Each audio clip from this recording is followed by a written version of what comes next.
You've got the Flow WMS app and you want to receive items by scanning the barcodes on the items and save them fast.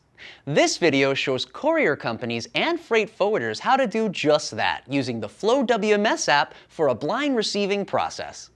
Blind receiving means you don't have information about the incoming items, no existing warehouse receipt in your Magaya supply chain, and these items are not defined in your system with part numbers.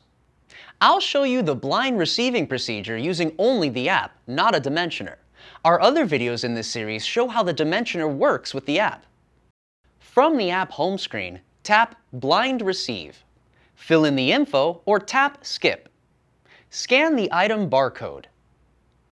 If your Magaya system was set up to accept a barcode that it doesn't recognize, then the app will create the item.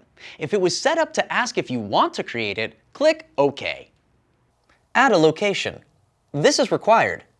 Set a default receiving location to avoid adding this each time. Choose any of these options as needed.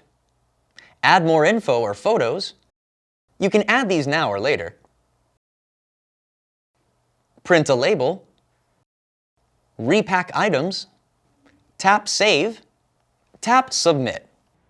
Scan and receive the next item.